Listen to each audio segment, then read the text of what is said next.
Hello friends, ఈరోజు ఈ వీడియోలో నీట్ యూజీ 2025 ఎగ్జామ్ స్కోర్ని బేస్ చేసుకొని ఏపీ స్టేట్లో ఎంబీబీఎస్, బీడీఎస్ అండ్ ఆయుష్ కోర్సెస్లో పార్టిసిపేట్ చేయాలి అనుకునే స్టూడెంట్స్ కన్వీనర్ కోటాకి, మేనేజ్మెంట్ కోటాకి అప్లై చేసుకుంటూ ఉంటారు. అయితే ఈ అప్లై చేసేటువంటి స్టూడెంట్స్ లోకల్ స్టూడెంట్స్ అవ్వచ్చు, అలాగే నాన్ లోకల్ స్టూడెంట్స్ కూడా పార్టిసిపేట్ చేసే అవకాశం ఉంది. లోకల్ స్టూడెంట్స్ అంటే అర్థం ఏంటంటే ఎవరైతే ఫస్ట్ టైం నీట్ ఎగ్జామినేషన్కి అపీర్ అయ్యారో ఆ రోజుకి ముందు 4 సంవత్సరాలు ఖచ్చితంగా మీరు ఏపీ స్టేట్లో నివసించి ఉండాలి, లేదా అట్లీస్ట్ 4 సంవత్సరాలు చదివి ఉండాలి. అలాంటి విద్యార్థులందరూ కూడా ఏపీ స్టేట్కి లోకల్ స్టూడెంట్సే అవుతారు. అలా కాకుండా అసలు స్టూడెంట్ ఏపీ స్టేట్లో చదవనే లేదు అనుకుందాం, లేదా కొన్ని సంవత్సరాలు ఏపీ స్టేట్లో చదివి కొన్ని సంవత్సరాలు బయట స్టేట్లో కానీ బయట కంట్రీలో కానీ చదివారు అనుకుందాం. అలాంటి స్టూడెంట్స్ 15% నాన్ లోకల్ కేటగిరీలో పార్టిసిపేట్ చేసే అవకాశం ఉంటుంది. అయితే ఈ 15% గురించి నేను ఆల్రెడీ ఒక వీడియో ఇంతకుముందు చేయటం జరిగింది.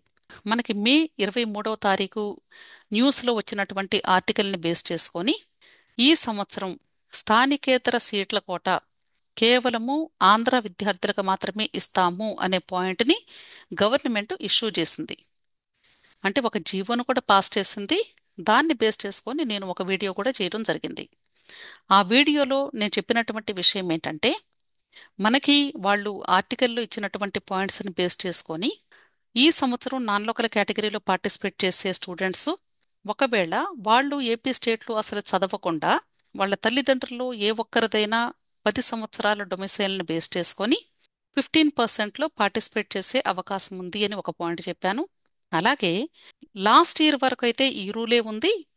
ఈ 2025-26లో ఇంకొక కొత్త పాయింట్ కూడా యాడ్ చేశారు అని నేను చెప్పడం జరిగింది. ఆ కొత్త పాయింట్ ఏంటంటే స్టూడెంట్ కూడా 10 సంవత్సరాల పాటు ఏపీ స్టేట్లో చదివి ఉండాలి అనే పాయింట్ ఇచ్చారు. అయితే మీరు గమనించాల్సినటువంటి విషయం ఏంటంటే ఆ ఆర్టికల్లో ఇచ్చినటువంటి పాయింట్స్ రెండు సపరేట్గా ఇచ్చారు, కలిపి ఇవ్వలేదు మనకి. అక్కడ లేదా అనే పదాన్ని యూజ్ చేస్తే మీనింగ్ వేరుగా ఉండేది, కానీ అక్కడ కంపల్సరీ అని అక్కడ మెన్షన్ చేస్తూ పాయింట్స్ ఇచ్చారు కాబట్టి నేను ఆ వీడియోలో అలా చెప్పడం జరిగింది. అంతేకాకుండా 2025-26 ఎంబీబీఎస్ ప్రాస్పెక్టస్ రిలీజ్ అయినప్పుడు రూల్స్ వస్తాయి. ఆ రూల్స్ ప్రకారంగా ప్రతి ఒక్కరు కూడా పార్టిసిపేట్ చేయండి అని నేను ఆ వీడియోలో చెప్పడం జరిగింది. అయితే రీసెంట్గా మనకి నీట్ ఎంటీఎస్ కౌన్సిలింగ్ ఏపీ స్టేట్లో జరుగుతూ ఉంది. ఈ ఎంటీఎస్ కౌన్సిలింగ్ ప్రాస్పెక్టస్ ఒకసారి చూసినప్పుడు దీనిలో వెరీ క్లియర్గా ఈ నాన్ లోకల్ కేటగిరీ గురించి ఇవ్వటం జరిగింది. నేను ఈ పాయింట్స్ అబ్జర్వ్ చేసి చూసినప్పుడు 2024లో ఏ రూల్స్ అయితే ఉన్నాయో అవే రూల్స్ ఈ సంవత్సరం కూడా వర్తిస్తూ ఇచ్చారు. కాబట్టి తల్లిదండ్రులు, స్టూడెంట్స్ ఎవరు కూడా మీరు కంగారు పడాల్సిన అవసరం అయితే లేదు. 15% నాన్ లోకల్ కేటగిరీ స్టూడెంట్స్ ఎవరైతే ఉన్నారో ఆ స్టూడెంట్స్ మీరు ఏపీ స్టేట్లో 10 సంవత్సరాలు ఉండాల్సిన అవసరమూ లేదు, 10 సంవత్సరాలు చదవాల్సిన అవసరమూ లేదు. మీరు ఏ రాష్ట్రంలో, ఏ కంట్రీలో మీరు ఎక్కడ చదువుకున్నా, ఎక్కడ ఉన్నా సరే మీ తల్లిదండ్రులు కానీ వాళ్ళు పుట్టినప్పటి నుండి మీరు ఎంబీబీఎస్ అప్లికేషన్ పెట్టే లోపు ఒక 10 సంవత్సరాల పాటు కానీ, అంటే మధ్యలో గ్యాప్ వచ్చినా సరే ఏపీ స్టేట్లో నివసించి ఉంటే కనీసం తల్లి గాని తండ్రి గాని ఏ ఒక్కరైనా సరే డొమిసైల్ని బేస్ చేసుకొని, డొమిసైల్ అనొచ్చు లేదా రెసిడెన్షియల్ సర్టిఫికెట్ అని కూడా అనొచ్చు, దాన్ని బేస్ చేసుకొని మీకు 15% నాన్ లోకల్ కేటగిరీలో మీకు ఎలిజిబిలిటీ ఇస్తూ ఉన్నారు. ఇదే పాయింట్ ఇక్కడ సెకండ్ పాయింట్లో వెరీ క్లియర్గా చెప్పారు. అర్థమైంది కదా. ఇక్కడ కూడా వీళ్ళు మెన్షన్ చేశారు, స్టూడెంట్ 10 సంవత్సరాలు ఉన్నా సరే అనే ఒకే ఒక వర్డ్తో మీనింగ్ అంతా కూడా మనకి చేంజ్ అయింది. అంటే 10 సంవత్సరాల పాటు స్టూడెంట్ ఉండొచ్చు, లేదా ఒకవేళ స్టూడెంట్ ఉండని పక్షంలో పేరెంట్స్లో ఏ ఒక్కరైనా సరే ఏపీ స్టేట్లో 10 సంవత్సరాల పాటు నివసించి ఉన్నా, అంటే వాళ్ళు బయట రాష్ట్రంలో లేదా బయట దేశంలో వాళ్ళు జాబ్ రీత్యా కానీ అక్కడ ఉండి ఉంటే ఆ పీరియడ్ని తీసివేసి మిగిలిన సంవత్సరాలన్నింటిలో కలిపి 10 సంవత్సరాలు కానీ ఉంటే వాళ్ళ పిల్లలు ఏపీ స్టేట్లో చదవకపోయినా సరే 15% నాన్ లోకల్ కేటగిరీకి ఎలిజిబిలిటీ ఇస్తూ ఉన్నారు. అంటే 2024 రూల్ ప్రకారంగానే ఈ సంవత్సరం కూడా కౌన్సిలింగ్లో 15% నాన్ లోకల్ కేటగిరీని ఇంప్లిమెంట్ చేయబోతూ ఉన్నారు. కాబట్టి దయచేసి తల్లిదండ్రులు, పిల్లలు, మీరు ఎవరైతే నాన్ లోకల్ కేటగిరీలో పార్టిసిపేట్ చేయాలి అనుకుంటున్నారో మీరు తప్పనిసరిగా ఈ యొక్క అవకాశాన్ని సద్వినియోగం చేసుకోండి. క్లియర్?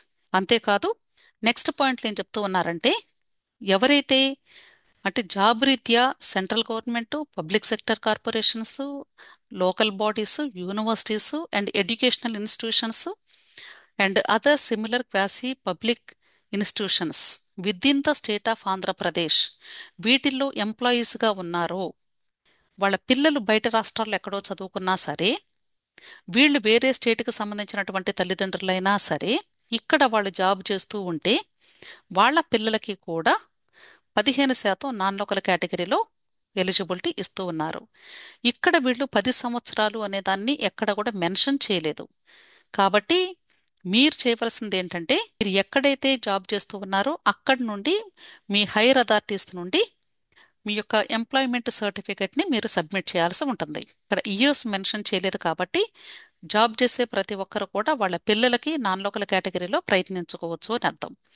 అలాగే ఫోర్త్ కేటగిరీ ఎవరు అంటే, ఒకవేళ స్టూడెంట్కి మ్యారేజ్ అయ్యుంటే ఆ స్టూడెంట్ పార్ట్నర్ ఎవరైతే ఉంటారో, అంటే అమ్మాయికి పెళ్ళైతే వాళ్ళ హస్బెండ్, అదే అబ్బాయికి పెళ్ళైతే వాళ్ళ వైఫ్, వాళ్ళు కానీ ఏపీ స్టేట్లో జాబ్ చేస్తూ ఉంటే వాళ్ళ పార్ట్నర్కి కూడా నాన్ లోకల్ కేటగిరీలో పార్టిసిపేట్ చేసే అవకాశం ఉంది.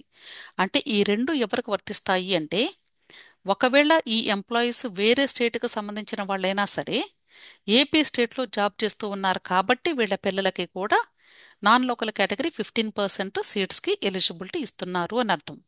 సో ఎవరైతే ఈ 15% అన్రిజర్వ్డ్ సీట్స్ కోసం పార్టిసిపేట్ చేయాలి అనుకుంటున్నారో ఆ స్టూడెంట్స్ మీరు చేయవలసింది ఏంటంటే, ఈ నీట్ ఎంటీఎస్ ప్రాస్పెక్టస్ లాస్ట్లో 34 నుండి 36 పేజ్ వరకు టెంప్లెట్స్ రెడీగా అవైలబుల్గా ఉన్నాయి.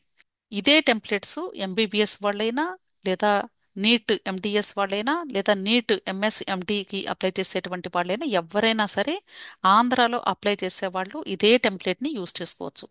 కాబట్టి మీరు ఈ ప్రాస్పెక్టస్లో లాస్ట్లో ఇచ్చినటువంటి టెంప్లెట్స్ని డౌన్లోడ్ చేసుకొని ఎంఆర్ఓ ఆఫీసర్ లేదా తహసీల్దార్ దగ్గర నుండి మీరు సిగ్నేచర్ పొంది సబ్మిట్ చేయాల్సి ఉంటుంది.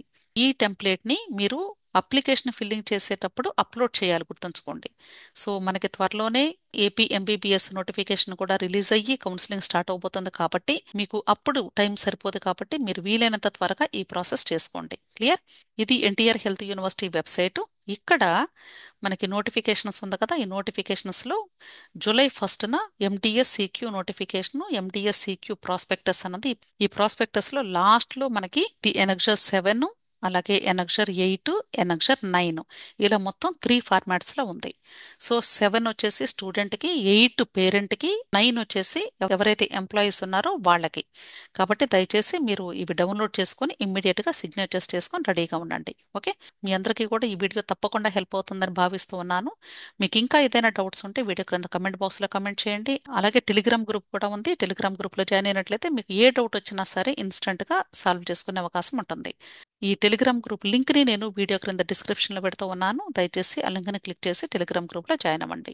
అంతేకాదు మీలో ఎవరికైనా ఈ నీట్ యూజీ కౌన్సిలింగ్కి సంబంధించినటువంటి పెయిడ్ సర్వీసెస్ కావాలి అనుకున్నట్లయితే 6303235115 ఈ నెంబర్లో మీరు నన్ను కాంటాక్ట్ చేయవచ్చు. మీరు ఎక్కడున్నా సరే టోటల్ నీట్ కౌన్సిలింగ్ ప్రాసెస్ అంతా కూడా జూమ్ లింక్ పెట్టి దానిలో స్క్రీన్ షేర్ చేసి మీకు మీ ప్రెజెన్స్లోనే ఈ ప్రాసెస్ అంతా కూడా చేయబడుతుంది. So wish all the best అండి. వీడియో నచ్చితే లైక్ చేయండి, మీ ఫ్రెండ్స్ కూడా షేర్ చేయండి. అలాగే నా ఛానల్ తప్పకుండా సబ్స్క్రైబ్ చేసుకోండి. Thank you.